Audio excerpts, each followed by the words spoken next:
Hey, it's weekdays with Lee Dixon. Thursdays, we talk real estate with a peek inside. Craig Heppel is our real estate guru, and he joined us now. Hello, mate. Good morning, Lee. How you going, my friend? Oh, look, I'm stressed out because our house hasn't sold. What do we do? Well, funny enough, that's today's subject. Oh, what? Yes. Yeah, our house hasn't sold. What do we do? And it's a conundrum that quite a few people have to deal with.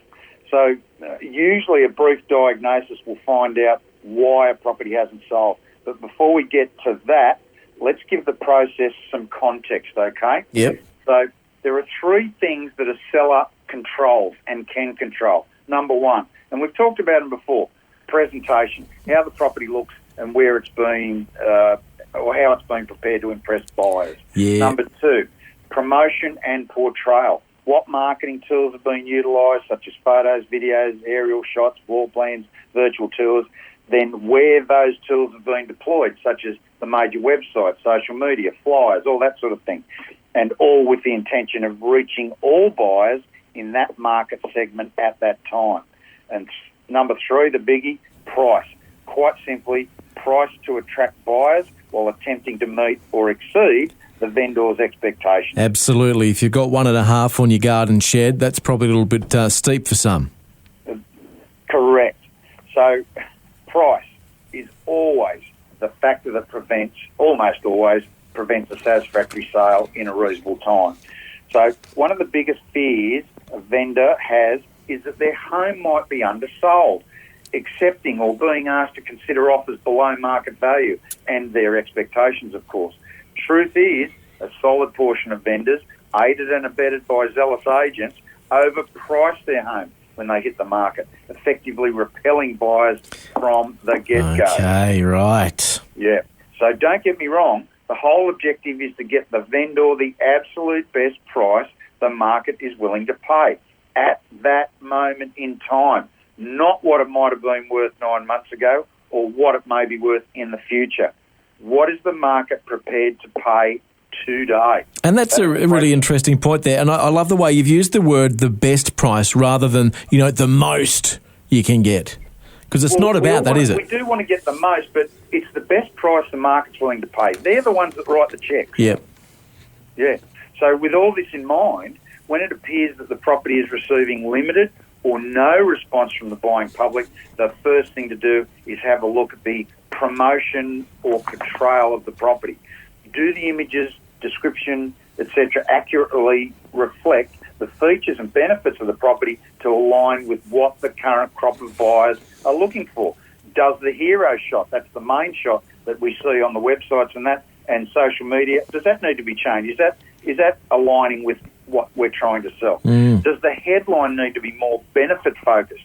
Is the description too feature heavy rather than appealing to how the purchaser of the property might make them feel or how the purchase? It's all about how a buyer feels about a property. And once these adjustments are made, it's a case of closely monitoring the market response.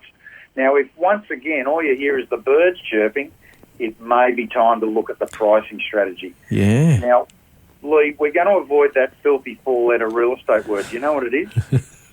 I have a feeler I know, but I'm going to get it. I've answered wrong before, so you go for it. The floor's yours. That four-letter word is drop. It must be removed from everyone's vocabulary. Drop the price. We've got to drop the price. No, that is not the word to be used. When it appears the market is rejecting the price guide being offered, the sole objective must be to adjust the pricing strategy to meet and attract the market. So, I'll give you an example. Your property may have been priced at $550 and you've had limited or no serious buyer inquiry. Dribs and drabs through open homes, just nothing really doing. And there may be some feedback from active buyers placing the price in another bracket. So then you might try something different. For example, a price range. And you might make that $525 to $550 and see how they react. And buyers could be immediately drawn to the lower end of that guide, and that may prompt them to inquire and inspect with greater vigour. Yep. So if the new value proposition pumps the interest level of one buyer, it may have the same effect on 2 or 3 or more buyers, which may invoke a bidding war, buyers competing against each other, not just against you. Sounds like a nice tip there to listen to when it comes to trying to sell your house. I like it. You want to get buyers competing with each other, not just one buyer splitting from the pack and competing against you. You want to get buyers competing against each other to possibly set up a bidding war. And what might that do for your sale price? Well, I'd say it's probably going to make it head north. Exactly, head north. That's a great terminology, mate. I love it. So remember, buyers need to think that they are picking up a bargain. And if you get enough of them thinking that, things can turn in the vendor's favour very, very quickly. Yeah, wow. So constant monitoring of buyer activity, response and feedback is paramount to avoid the old, why isn't my property selling scenario? Yeah. All right, it's got us thinking today, and hopefully that's got some brains churning on the Northwest Coast that might be dipping their toes in the real estate market at the moment. Mate, have you got your eye on a property this week? I have, and we've mentioned it before, and it's actually had it's a great example of what we've just talked about. We, number 34 Amy Street, we had it offers from $499. A lot of people looking online, but now we've made it real juicy. It has a price range, $485 to $510. Come and have a look. You might pick up a bargain. Neat as a pin, actually. I had a look at the photos last week. Looks like it's had a fresh paint job and all that. It's beautiful. It's a beautiful mid-century home with modern finishes, and it's bigger than the average home in that price bracket. That's what we like to hear. And, of course, It's in Ulverston, which is a market that's taking off as we speak.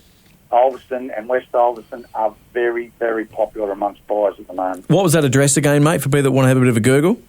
34 Amy Street, West Ulverston. Good to chat. We'll do it again in a week. Fantastic, Lee. Look forward to it.